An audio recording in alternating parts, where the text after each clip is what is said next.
The reason I always keep all the doors locked. Back with another one, as I will likely post as I remember them. I've done so much healing this last year that buried memories keep resurfacing, like this little gem. This was some years ago, when I was living in a different city.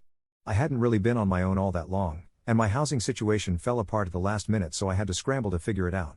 Meaning, you guessed it, random roommates. Now, the year before it had a random roommate that was the most amazing person and ended up becoming a great friend, so I figured this would be the same.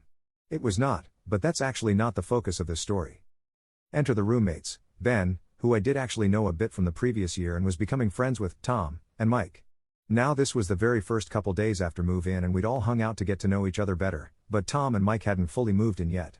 It was a big old house separated by floor, and the top level locked at the stairs. This is important to note. Ben and I lived upstairs with Tom and Mike downstairs. I've always been paranoid and definitely have good reason, so when I'm home all doors are locked. When I leave all doors are locked. I sleep with my bedroom locked. I was home alone with Ben at work and Tom and Mike sort of in and out moving stuff in.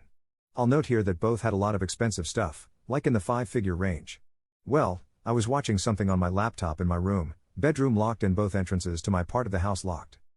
I started hearing a lot of noise coming from downstairs, sounding like doors and cupboards opening, furniture moving etc., and figured it's just Tom or Mike, until I hear footsteps coming up the stairs. I was technically supposed to be somewhere at that time, which they knew, but it had been cancelled last minute, so no one would have known I was home, and they had no reason to come upstairs when they knew both of us were supposed to be gone. That was when I got panicky, hearing them come closer and closer to the top of the stairs. I've never sat so still. Then the knob began to jiggle. I could hear it clearly as my room was closest to the entryway. At this point I'm on with 911 whispering that someone is in my house without giving away that I'm there to whoever it was. The house was super close to downtown and cops arrived in mere minutes, but they were the longest of my life at that moment. The downstairs was completely ransacked. Like something out of a movie. It was so surreal to see.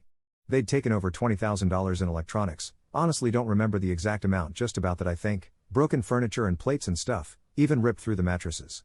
Turned out Tom and Mike had left a door unlocked when moving. This would not be the last time before I fled this house. They were gone before the cops showed, so I'd spend the next several months afraid they'd come back, though it would turn out to be the least of my future worries. So glad that I always locked doors. Considering the way downstairs looked, I don't know what they would have done to me. To whoever was on the other side of that, thankfully locked, door, let's not meet.